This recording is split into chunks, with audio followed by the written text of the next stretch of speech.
Good afternoon. So I am standing between you and your lunch. I understand this is the last session before we move to the lunch session. So I will try to make it little fast. And thank you SAP for having me here and giving JSP the opportunity to present our digital transformation journey. The journey that we call Project Pragati. So Project Pragati is the journey that we have embarked upon to digitally transform the entire value chain of iron and steel making process. So I will try to take you through that journey. And before that, I will try to give you a glimpse about Indian steel industry outlook and about JSP before I take you to the actual digital transformation journey. And definitely, we will talk about some of the use cases and interactions with the core SAP system, which is fundamental and basis of the whole digital transformation journey. So this is the agenda I'm trying to cover, the JSP part, who are we, what we are doing, what is our vision, the digital transformation vision, the KPI, and the digital interventions in business areas, SAP footprint, S4HANA migration, I will also talk about. I think there's a lot of interest in the room that how the HANA migration happens, and I think my colleagues have covered it well. I will also try to cover a little bit part on that. Incidentally, we have migrated to S4 HANA last year in the same time. So it's around 1 year. I think today, 24th of May 2022, when we gone live. So it's an anniversary for us. And the new age interventions with SAP technologies, we'll also talk that whole industry 4.0 technologies, the IT, OT integrations, as well as the drone-based inspections, predictive analytics-based inspections, how we are integrating with the whole SAP landscape. So that will be the overall agenda of this presentation. So if you see the Indian steel industry scenario, it's a buoyant economy. We have moved by around 5% in the total production side from 120 million tons to 126 million tons. On the finished steel consumption, the numbers are even better. We have increased year-to-year basis almost by 12% from 110 million tons from 98 million tons in FY22. The export scenario was little down, as we know that last year, around 6 to 7 months, there was export excise duty which was imposed over. Otherwise, the import scenarios are good. So this is the kind of steel scenario which we are working in India. Now, where are we? How are we placed as part of Jindal Steel and Power as a group? So we have few world-class assets, right? So we have interest in mining, both in coal mines as well as iron ore mines. We have integrated steel plants in 3 eastern states of India, Chhattisgarh. The mother plant is in Raigad in Chhattisgarh, having 3.6 million tons of SMS capacity. We have the largest location at Angul that has having almost 6 million tons of steel making capacity. And we have Patratu as our milling section. So we produce 2 products. So one is wire rod mill and other is the TMT reinforced bar. And in Chhattisgarh, Raigad, we produce plates, we produce specialized rails, as well as we have a special profile mill for beams and different sections. In Angul, we have TMT rebar again and plate mill that we are producing at Angul. Overall basis, liquid steel capacity is around 9.6 million tons, and we are going through a huge capex cycle. And if you see our capex expansion cycle, I was talking to Stephen in the morning that in Angul alone, we are going to double our capacity. So Angul phase 2 will take the current capacity of 6 million tons to almost 12.3 million tons. And then the whole JSP capacity will become almost north of 15 million tons. So that is the kind of capex cycle, almost 24,000 crore capex investments that we have planned over 5 years cycle. And we have a huge brand presence in the consumer segment. Our TMT bar brand, Panther, is a well-known brand into retail segments as well as into this B2B segment. We have recently inducted Hardik Pandya as our brand ambassador, and we have presence in different sports events starting from ICC Women's Cricket World Cup, FIH Men's Hockey World Cup, which happened in Bhubaneswar, then obviously in IPL and Indian Super League for football and soccer as well. So setting the context, now I will move to our digital journey. So for us, digital cuts across these three basic levels: the digital technology, business and functions, and people and capabilities. So in digital technology, we are focused on all the new set of technologies which are coming from SAP as well as otherwise from other partners. Industry 4.0 technologies are very important for us, and the IT/OT integration, the L1, L2 integration, and how we can impact on the operations part of it is very critical for our success. Analytics and cybersecurity is ingrained into the process, and if you see the people and capability part, there is something called data democratization. The analytics and the data democratization part are tightly coupled. We want our people to be self-sufficient and self-reliant to do the analysis so that the work and the request does not come to IT. And that's the way I think the future organizations are going to grow. On the business and function side, we take a supply chain view of what material are coming inside our premise, what value we are adding, and what is the customer experience that we are going to impact. But then we work in a concept called the theory of constraints, TOC principles, where the transformation goal is very simple, that we have to improve our productivity, we have to improve our throughput. And this throughput is nothing but the NSR minus the pure variable cost. However, we have to restrict the operating expenses, we have to optimize the investments, but it is not the objective to reduce the investments or the operating expense. We want to improve the OPEX productivity and the CAPEX productivity, basically the T by I and T by OE ratios. So that is the transformation. Now, how do we do it? In between, if you see, there is a circle which speaks about build, capitalize, sustain, and improve. So this is basically the agile philosophy that we have approached. Whenever any new interventions or project requests are coming, we don't want to take it a big waterfall kind of a model of delivery. We want it to be agile and scrum based, where we understand and tell our partners that don't expect that on a day one you are going to get everything in a silver plate, right? So you have to be part of our journey. The minimum viable product will be given to you, and we will continuously deliver features on top of it. So that's the way we want to capitalize, sustain, and then maybe in the next sprint planning, when we are taking up new features, we are going to improve on top of the base thing and deliver. But the maturity wise, if you see, there are three things, right? Digitization, digitalization, and digital transformation. So maybe we are in the mid of digitalization and digital transformation, because our basic system of records, the systems are paperless that we have done.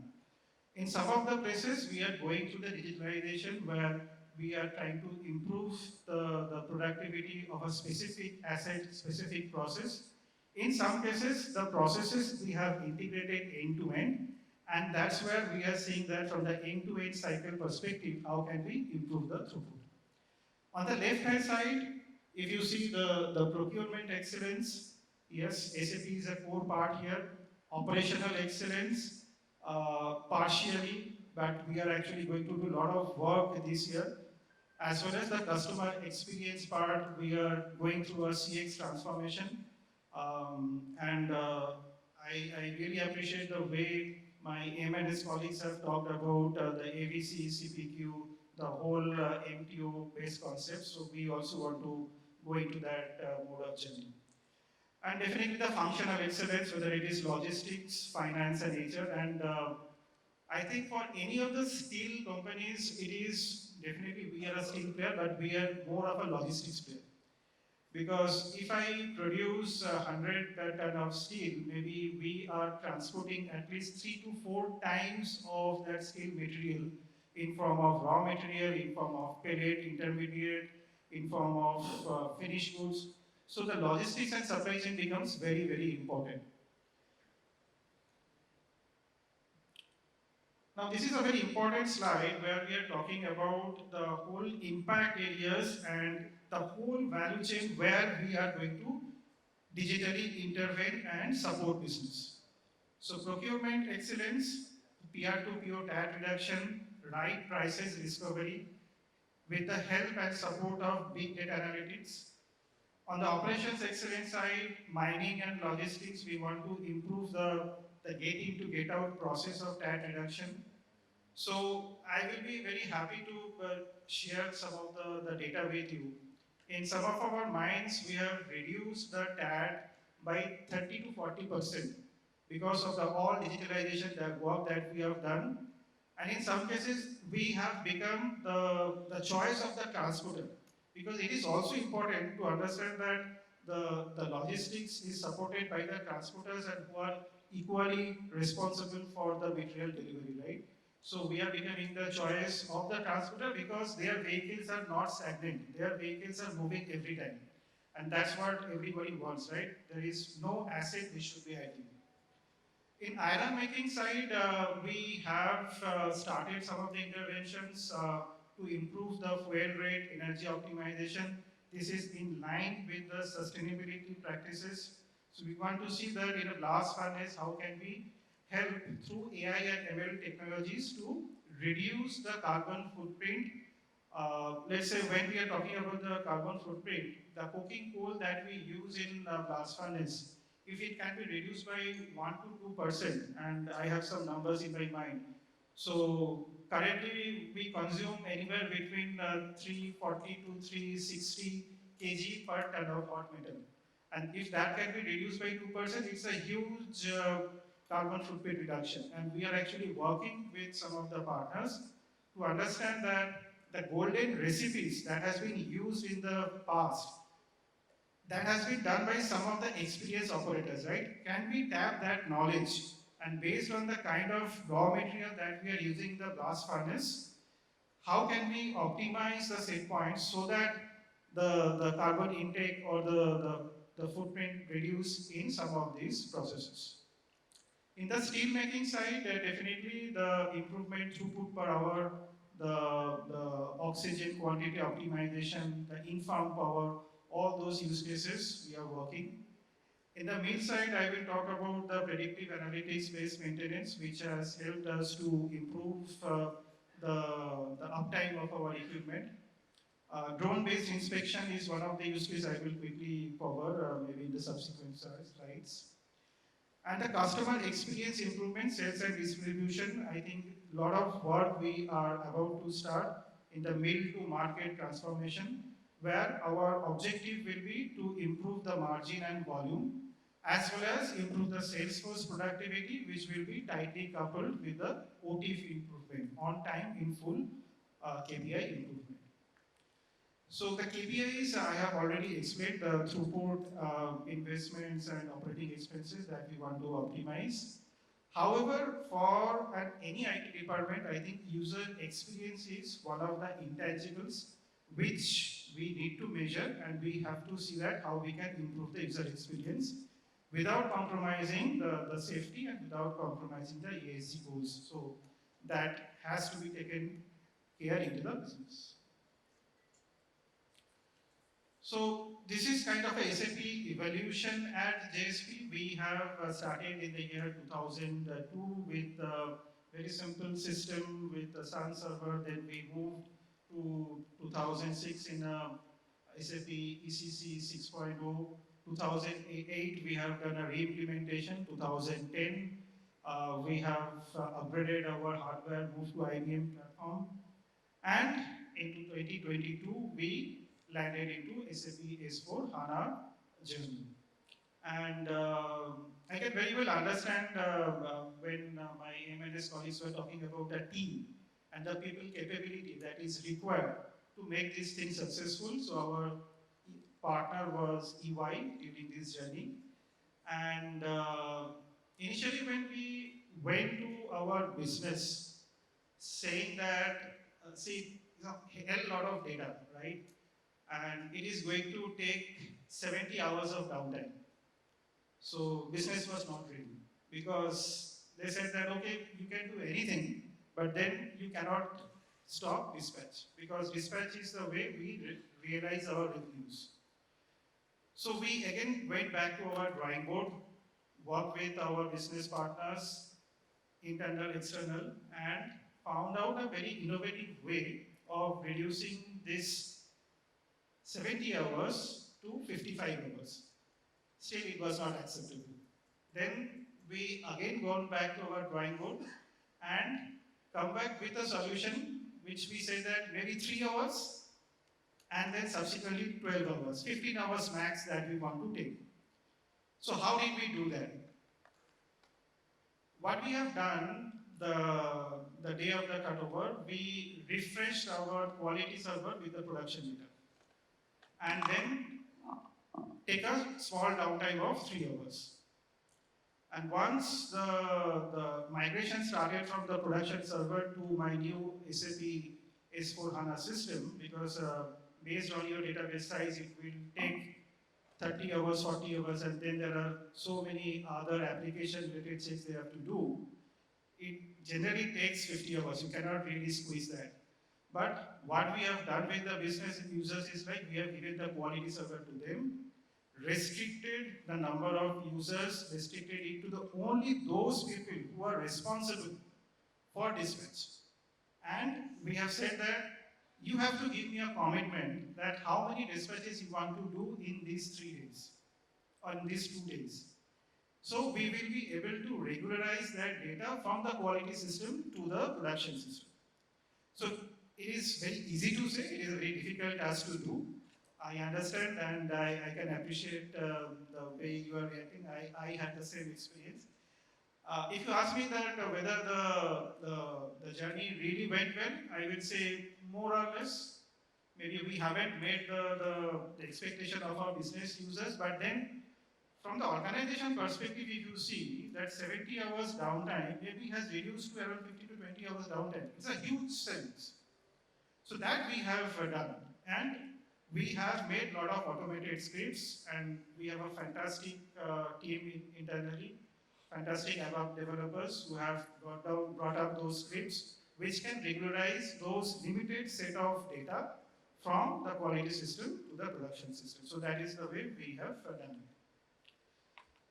So now coming to the new age interventions, so there are a lot of things which are happening in JSP. I think we really want to accelerate our journey and adoption of the Industry 4.0 technologies. I will not go into each one of it, but maybe a couple of interesting examples that I will talk about and it's interesting use cases that we have already gone through, and maybe it will be some food for thought for all of you. So drone-based inspections. Drone-based inspections, where we have applied in our blast furnace, stoves, as well as heater and furnaces, wherever we have to handle high temperature metal or molten metal, right? So it has to withstand temperature of 1000 degree or more than that. So we need to have refractory. The refractory is the insulation which is not allowing that molten metal to come outside, right? And that's a safety thing as well. It is a production critical as well as safety critical application. Now what happens in a steel industry very frequently that you will identify a red patch or a hot spot and then you have to rectify it. Without rectifying it, you cannot run the production. So you have to take downtime. So, and these all equipments are also at a different heights. You have to put proper scaffolding to even really go and inspect it. So we have deployed drone. We have deployed different type of cameras for visual image capturing as well as for thermal image capturing. And then we have put AI/ML in the background so that the RGB data, the color information is coded into RGB, right? And that information can be analyzed over a period of time to understand that whether the redness of that hotspot is increasing or not and when it is going to fail. And we can club all those refractory related observations into one single shutdown opportunity where we can club it. So that way, the availability of the equipment has gone up. That way, the uptime of the production has gone up. Maybe the other thing which I want to talk about is the GPS and location identification system. So we have deployed a TMS system and we ensure that the trace and track is present with every material that we are dispatching. We have integrated it with the SAP system. The moment delivery order is created in SAP, it gets integrated with my TMS system. I know when the data entry is happening, what is supposed to carry, because there are a lot of pilferage and other issues are there in these remote locations, right? So we have to take care of that as well. And then the net weight, gross weight, tear weight, loading, unloading, everything is automated and integrated with the SAP system. And geolocation services help us to ensure that the transportation vehicle is not going beyond the allowable limit, or if they are stopping in some red zone, we will be able to catch those deviations. So I think the time's up, but maybe I will take 5 minutes. I will hold you guys 5 minutes more for your lunch. These are some of the example use cases which we are working very closely with SAP. We are deploying our MES system in Angul plate mill, and that will be one of the lever for yield optimization. We are expecting that at least 1 to 2% of yield we will be able to optimize. TMS integration, data lake, we have started working on it. We have integrated our manufacturing data with SAP data in a proper data warehouse where we are getting some of the insights, actionable insights that we are actually delivering to our business. And with this integration, in one of our plate mill, we are able to produce 2 slabs per day more, which was kind of around 20 CR of EBITDA impact in a year. So lot of use cases, maybe in the networking time, if you guys are interested, I can talk on that. But maybe the number one, the FASTag based get in to get out process automation. This is a very new addition, and I think every one of you should use it. Because to track the vehicles, generally what we do is that sometimes we put different type of RFID tags. But now, as per the government mandate, every vehicle has to have FASTag, and the FASTag has opened up their APIs. We are integrating that with the APIs, and we are getting a lot of surprises. Maybe we can talk offline that what are those surprises, but there are a lot of non-compliance activities which you can restrict if you go through this FASTag-based integration. And it gets integrated with our weighment system, weigh bridges. And the whole system, the weighing process, generally which used to take earlier almost 3 to 4 minutes per vehicle, we have reduced it to less than a minute time. So that kind of improvement you can have. So I'm almost there, but the next slide is little different. This is GDP and thoughts. So I thought that maybe the whole decision makers of manufacturing industry is present here. So it is important to just take a couple of minutes to understand how digitalization is going to impact the country's gross domestic productivity. So, see, in real terms, when we talk about GDP, it is real GDP, right? We want to really measure the amount of output or the amount of volume that the country is producing. In today's world, India's GDP is around $3.5 trillion. And if you see the per capita GDP, it will be around 2,300 USD per person. So per capita GDP of India is 2,300. Now, if you compare it with, let's say, um, developed economies of Europe or US, so in Europe it will be more than 40,000, in US it will be more than 60,000. I'm talking about per capita GDP. Now, what we can do through digital? See, the idea is that the money is not the important thing. The important part is the productivity. How can we improve the productivity? And digital is the productivity enabler, where without any major capex investment, you will be able to improve the productivity by 5 to 8%. And that's what we are trying to do in each and every process of the iron and steel making supply chain. So that is the thought I want to leave you guys with. And now for me, GDP doesn't talk about or doesn't spell gross domestic productivity. I call it gross digital productivity. Because that is the decision and that is, I think, you should be also care about. Like when a new project comes to you based on IRR decision or NPV decision or let's say ROI decisions, it is important. But then the important part is that are we able to increase the throughput? That is going to impact our country. That is going to impact our countrymen.